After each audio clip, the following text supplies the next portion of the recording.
Évora, 2 de novembro de 1959. Hora aproximada, meio-dia. Dois objetos estranhos são observados a sobrevoar a cidade. Após a sua passagem, muitos évorenses testemunham um fenómeno insólito e inexplicável. A queda de filamentos brancos que, devido à sua textura, a mítica popular apelida de cabelos de anjo. Haveria alguma relação entre a observação dos objetos voadores não identificados e a posterior queda de filamentos? Que perturbante mistério estaria encoberto no emaranhado desses cabelos de anjo?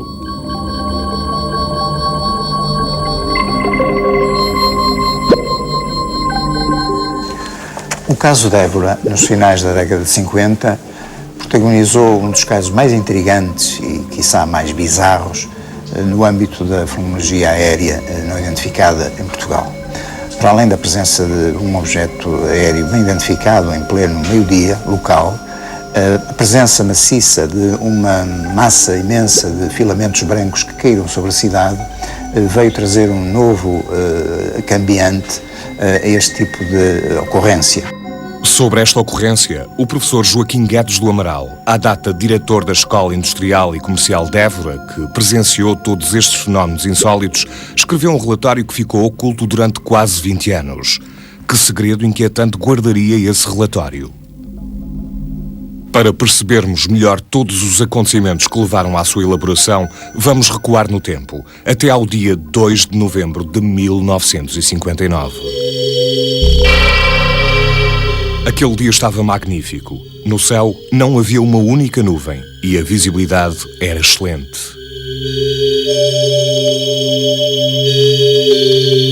Perto do meio-dia, o professor Amaral foi informado de que um objeto estranho estaria a sobrevoar a cidade. O professor dirigiu-se imediatamente ao pátio da escola. Aí, observou que no céu pairava um objeto redondo, de cor azul clara, que se deslocava lentamente deste para oeste. O professor Amaral voltou rapidamente ao seu gabinete, onde montou um telescópio com o qual focou o estranho objeto. Era um misterioso corpo elíptico que parecia aumentar e diminuir de tamanho e que tanto acelerava a velocidades fantásticas como logo de seguida parava bruscamente no ar. Cerca do meio-dia e meia, apareceu um outro objeto voador não identificado, cuja silhueta se destacou no azul do céu.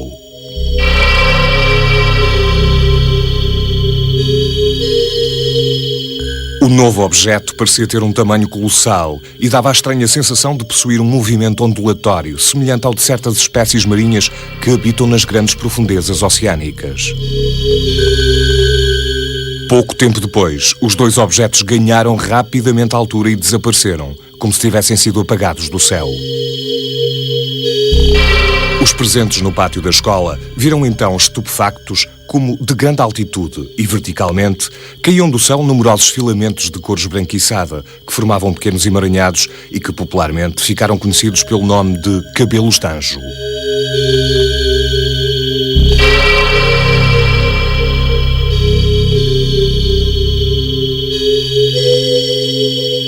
Mas a queda destes estranhos filamentos não ocorreu só em Évora. Horas antes, o mesmo fenómeno teria sido observado a mais de uma centena de quilómetros, sobre a base aérea militar de Sintra, onde o piloto Conceição e Silva, que mais tarde viria a ser chefe do Estado-Maior da Força Aérea, se preparava para efetuar um habitual voo de treino. No dia 2 de novembro de 1959, estava eu com os meus camaradas pilotos na base de Sintra. Na placa estava um dia de sol maravilhoso, frio, muito frio, às 8 da manhã. Estávamos à espera de ir fazer os nossos voos. E a certa altura começam a cair uns filamentos do céu que pareciam teias de aranha. A gente achou aquilo muito esquisito, não há aranhas no céu, pelo menos que eu saiba, não é? E esses filamentos caíam-nos nas mãos e com o calor das mãos começavam-se a derreter, desapareciam. A gente achou aquilo esquisito, comentou e tal, o que será isto, o que não será e tal, mas entretanto fomos fazer os nossos voos e nunca mais nos lembrámos disso. Mas enquanto em Sintra a queda de filamentos só durou alguns minutos, em Évora continuaram a cair durante quase 4 horas, cobrindo os telhados da escola e das casas de toda a cidade. Tal facto permitiu que alunos, professores e demais habitantes da cidade apanhassem aquela substância pegajosa, semelhante a novelos de finas teias de aranha. O professor Amaral também recolheu alguns desses filamentos, com os quais preparou algumas lamelas para os submeter a uma análise mais profunda.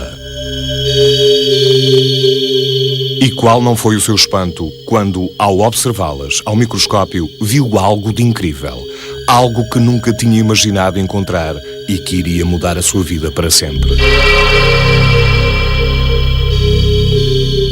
Envolto naqueles filamentos estava um minúsculo e estranho ser.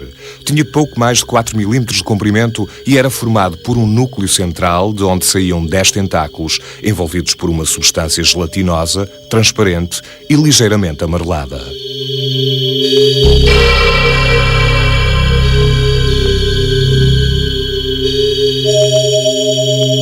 Por coincidência, o professor Amaral era amigo do pai do ex-piloto Conceição e Silva, o comandante Eugênio da Conceição e Silva, professor da Escola Naval e membro da Sociedade Astronómica Francesa. Ainda incrédulo com a sua descoberta, o professor Amaral foi então pedir-lhe uma opinião. O doutor Amaral era visita de casa do meu pai, ia lá frequentemente a discutir com ele assuntos de astronomia, etc.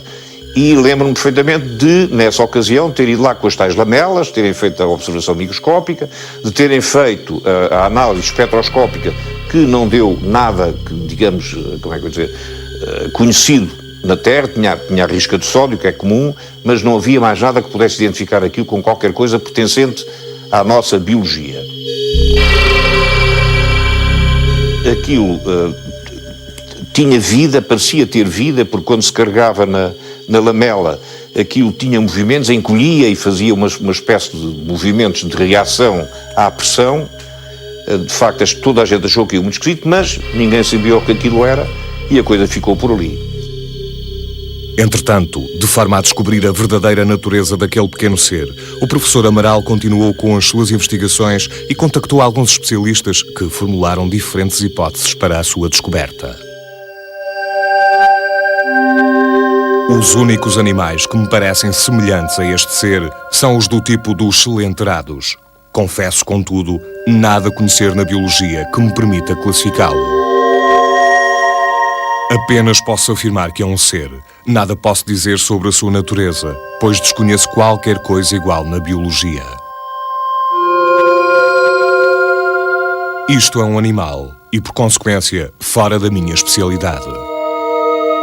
No entanto, a maioria destes pareceres não foram assinados pelos responsáveis, que posteriormente não os quiseram assumir publicamente. Este facto acabou por gerar alguma polémica no meio científico, bem como algum descrédito à idoneidade do professor Amaral.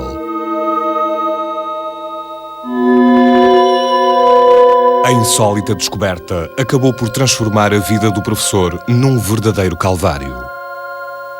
O seu interesse científico pelo desconhecido e as suas fortes convicções encontraram assim uma barreira na sociedade conservadora daquela época. Face a tantos dissabores, o professor Amaral decidiu então entregar o pequeno ser à custódia da Faculdade de Ciências de Lisboa, onde pensou que iria ser finalmente descoberta a sua verdadeira natureza. Mas, inesperadamente, em 1978, ocorreu um terrível incêndio nessa mesma faculdade que fez desaparecer aquela preciosa amostra, apagando-se assim qualquer nova possibilidade de análise da apelidada criatura de Évora.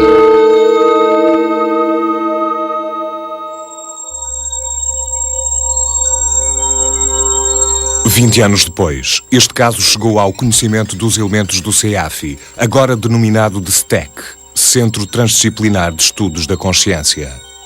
Nós tivemos conhecimento do caso através de um recorte que até tenho aqui comigo, publicado no Jornal de Évora, o Diário Ilustrado, em 1960.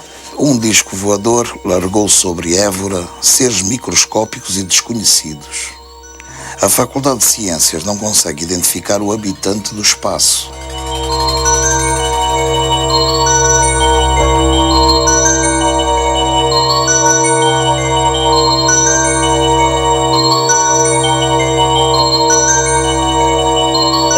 A nossa investigação fez-se 20 anos depois, portanto em 1979. Fomos ao local, à Escola Preparatória Andrade Rezende, que outrora tinha sido a escola técnica mais conhecida por Escola Industrial e Comercial de Évora.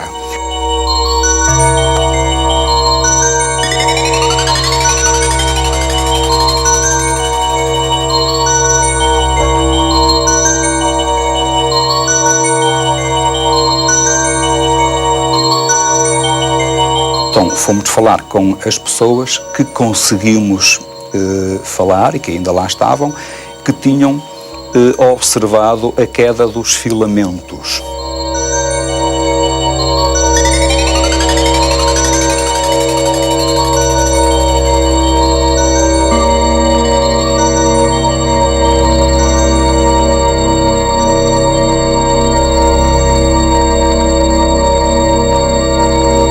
Foram a Évora, entraram em contacto com o autor do relatório, cuja cópia tenho aqui comigo, e de forma muito relutante, porque todo este caso lhe tinha trazido muitos dissabores, ele condescendeu em que se fizessem cópias quer das fotografias, quer do relatório que ele tinha produzido. E o que este relatório descreve é a observação do que em princípio parecia ser um objeto de forma lenticular que passou sobre a cidade de Évora, que foi observado pelo autor do relatório e por mais alguns colegas através de um telescópio. No dia 2 de novembro de 1959, sobrevoaram a cidade de Évora 2 ou mais objetos aéreos não identificados que pareciam deslocar-se a grande altitude e possuir consideráveis dimensões. Tais objetos, quer pela sua forma, quer pelas caprichosas trajetórias dos seus movimentos, não poderiam confundir-se com aviões, balões-sondas ou quaisquer fenómenos astronómicos ou meteorológicos conhecidos. E após a sua passagem, e durante a sua passagem também, houve uma queda de filamentos que foram recolhidos na escola de Évora. Coincidindo com a passagem dos objetos aéreos não identificados, começaram a notar-se no céu, pouco depois do meio-dia, numerosos filamentos que caíam de grande altura e quase verticalmente. E será que havia alguma relação entre a observação dos objetos aéreos não identificados e a posterior queda de filamentos? Para o professor Amaral, é claro no seu espírito que havia uma relação causa e efeito, uma relação direta da passagem dos engenhos, estranhos engenhos, ele chamava-lhe discos voadores mesmo, e a queda dos filamentos. Entretanto, foi obtido um apoio oficial por parte das autoridades militares para a realização de uma investigação sobre o caso de Évora. Nós pedimos à Força Aérea Portuguesa, na pessoa então do chefe do Estado-Maior da Força Aérea Portuguesa, o General Lemos Ferreira, um inquérito à veracidade ou não dos factos ocorridos. E ele chamou nessa altura ao seu gabinete na altura subalterno que tinha, que era o futuro General Conceição e Silva. E eu disse, não, o Dr. Amaral o conhecia, era uma pessoa credível, era um homem interessado pelos assuntos de ciência, muito dedicado à astronomia e o relatório dele, que eu na altura não conhecia, o relatório, mas mostraram na altura, o relatório dele parece-me ser equivaler precisamente àquilo que eu assisti, a parte que eu assisti, não é? Que foi o contato com o meu pai. Das minhas recordações acerca das visitas do Dr. Amaral à casa do meu pai, do seu interesse pelos assuntos astronómicos, da sua seriedade como pessoa, sou levado a concluir que o documento em questão é digno de todo o crédito. Portanto, ele foi uma testemunha, descreveu, passou a escrito, assinou, consta também das nossas recolhas que fizemos, e testemunhou a veracidade deste relatório. E foi averbado pela Força Aérea Portuguesa que, embora não enveredando por áreas científicas que não seriam da sua competência, nada tinha a obstar quanto à credibilidade dos factos e das testemunhas que compunham este relatório. Acerca da constatação de um fenómeno insólito que ocorreu na cidade de Évora em 2 de novembro de 1959, declara-se para os efeitos tidos por convenientes que a Força Aérea não tem conhecimento de quaisquer factos que a levem a pôr em dúvida quer a veracidade dos acontecimentos relatados, quer as idoneidades do autor do relatório e do CEAFI.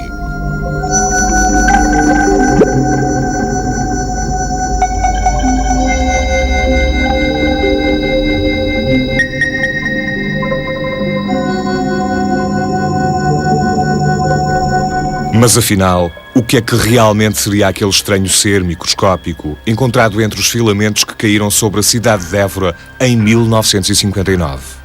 Nós não chegamos a qualquer conclusão quando 20 anos depois nos deslocámos ao local, porque o nosso intuito era o de receber os relatos, mesmo até em bruto, das observações que as pessoas tiveram e, portanto, não tratá-los de forma interpretativa. Mas mesmo sem conclusões, algumas teorias foram formuladas.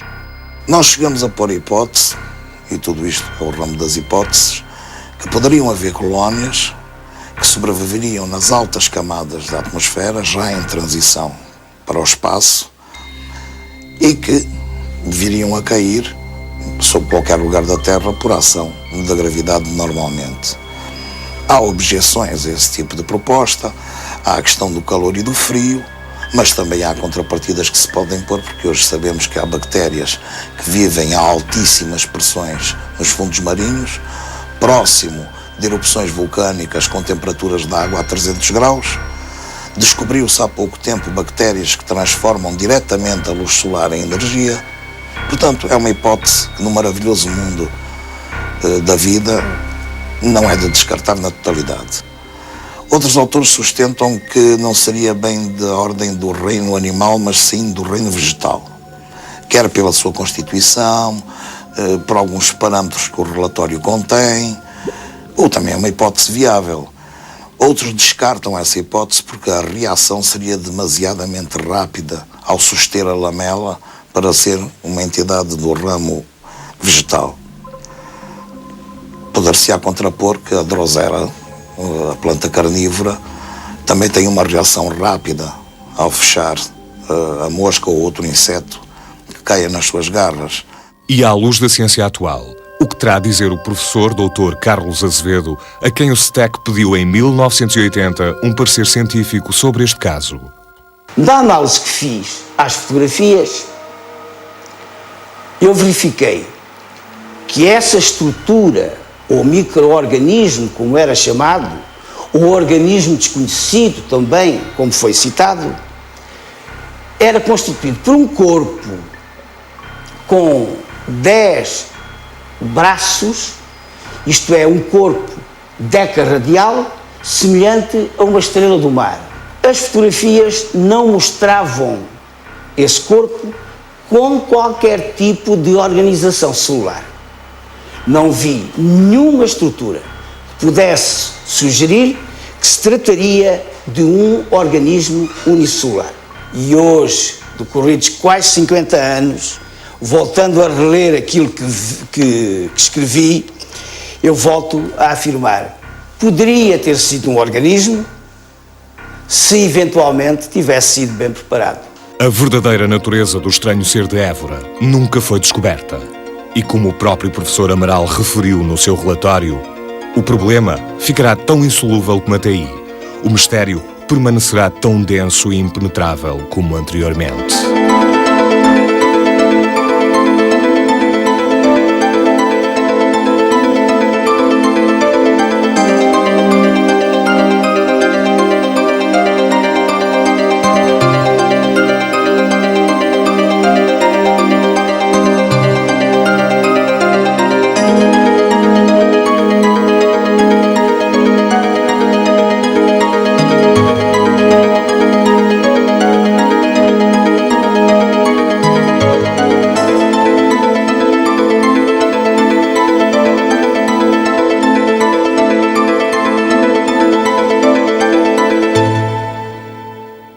Como vimos, o caso de Évora apresenta nuances importantes e significativas que, naturalmente, suscitaram o interesse, ainda que muito discreto, como vimos, com vários incidentes de percurso, por parte dos nossos investigadores, particularmente da Faculdade de Ciências de Lisboa. Mas, de facto, o que podemos retirar deste caso é a sua analogia com outras quedas semelhantes do mesmo tipo de material, de filamentos esbranquiçados, que, por exemplo, ocorreu várias vezes em Fátima e que coloca, de facto, algumas interrogações fundamentais relativamente a este tipo de material. O que fica das análises dos biólogos, enfim, dos parceiros da zoologia e dos parceiros científicos em geral, é, de facto, também um grande ponto de interrogação. O que me parece importante, de facto, é todo o processo, todo o investimento que foi feito na época, apesar das condições difíceis, enfim, de algum secretismo, de algum temor, de algum receio no meio científico, mas que felizmente acabaram por ser passíveis de análise, embora tardiamente e infelizmente sem acesso direto ao principal, digamos, protagonista deste caso, o pequeno e estranho ser microscópico.